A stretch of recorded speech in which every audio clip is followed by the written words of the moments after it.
सोच करके देखिए, जो आखे विश्व के मालिक हों परब्रह्म परमात्मा, और वो भी मनाने के लिए आए हों, वो जनाने के लिए आए हों, उसे ज्ञान कराने के लिए आए हों, लेकिन फिर भी वो दुर्योधन क्या कहता है, हे कृष्ण तुमको भोजन करना है तो ये 56 भोग मैंने तुम्हारे लिए ही तैयार किए हैं। तो दुर्योधन जानता है लेकिन दुर्योधन मानता नहीं है। दुर्योधन कह रहा है कि कन्हैया मैंने तुम्हारे लिए 56 भोग तैयार किए हैं, तुम भोजन करो, तुम्हें इन बातों से क्या लेना देना। तुम 5 गाम की कहते हो या 10 गाम की कहते हो, इनसे तुम्हें क्या लेना देना है, तुम भोजन करो। भगवान श्री कृष्ण हंस गए और कहने लगे, अरे मूर्ख, मैं तेरे यहां कोई भोजन करने थोड़ी आया हूं। और हे दुर्योधन, भोजन तो 2 परिस्थितियों में किया जाता है, या तो प्रेम हो या फिर प्राणों पर संकट हो।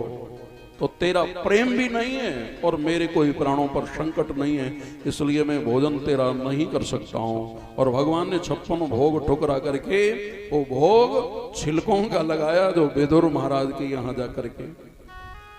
तो इसलिए है प्रेम जगत में सार और कुछ सार नहीं। मेरे गोविंद को तो वो प्रेम की जरूरत है, मेरे गोविंद ने प्रेम को स्वीकार किया। तो जानता है लेकिन मानता नहीं है, तो उसे जना कौन सकता है। जनाने के लिए तो परब्रह्म परमात्मा श्री कृष्ण आए, लेकिन वो दुर्योधन फिर भी नहीं मानता है, नहीं स्वीकार किया उसने। अच्छा, जो जग तो गया है और सोने का ढोंग कर रहा है, माने मचका रहा है, तो मचकाने आदमी को कोई जगाने का साधन है? मचकाने आदमी को तो जगाने का कोई साधन नहीं है ना। खूब जगाते रहो, आवाज देते रहो, लेकिन वो जगने वाला ही नहीं है, क्योंकि जाग तो रहा है, सोने का तो ढोंग कर रहा है।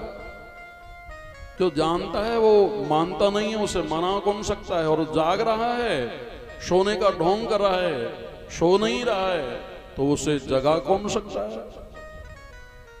तो दोनों को ही उचित नहीं है।